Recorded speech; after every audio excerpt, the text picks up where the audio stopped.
오늘 이른바 검수완박 법안, 검찰 수사권 폐지 법안이 시행을 위한 모든 절차가 끝났습니다. 형사소송법 일부 개정 법률안 대안에 대한 수정안은 가결되었음을 선포합니다. 앞으로 이 법률들이 시행이 되면은 무엇이 어떻게 달라지는지, 그리고 어떤 점이 문제점으로 지적되고 있는지 지금부터 말씀드리겠습니다. 달라지는 점은 크게 세 가지입니다. 첫째, 검찰의 수사 개시권이 축소됩니다.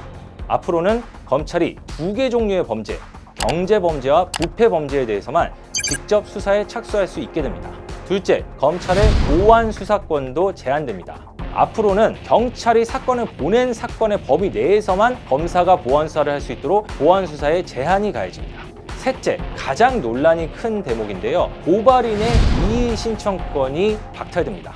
누군가가 고발을 해서 경찰한테 수사를 해달라고 했는데 경찰이 이건 혐의 없음 이렇게 결정하면 지금은 검찰 단계에 한 번 더 갈 수 있는 기회가 있는데 앞으로는 그런 기회가 없어진다는 거죠. 이제부터는 문제점으로 지적되는 부분을 살펴보겠습니다. 첫째, 이의 신청 권한의 축소입니다.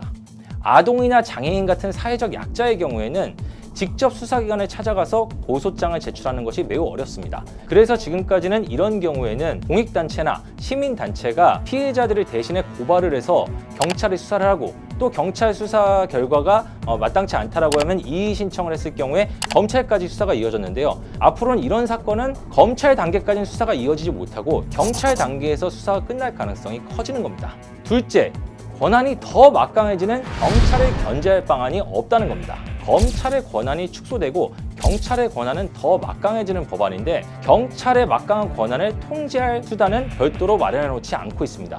셋째, 검찰의 수사 기능 일정 부분을 일단 폐지하고 봤는데 그 기능을 대체할 기관이 없어서 중대범죄 수사가 상당 기간 증발될 수 있다는 겁니다. 검찰이 앞으로 수사를 직접 개시할 수 없게 되는 4개 중대범죄는 대형 참사 범죄, 방위산업범죄, 선거범죄, 그리고 공직자 범죄입니다. 지금까지는 이 4개 중대범죄에 대해서 검찰이 수사 개시를 할 수 있었는데 앞으로는 못하게 되기 때문에 이 부분이 증발될 가능성이 높다는 겁니다.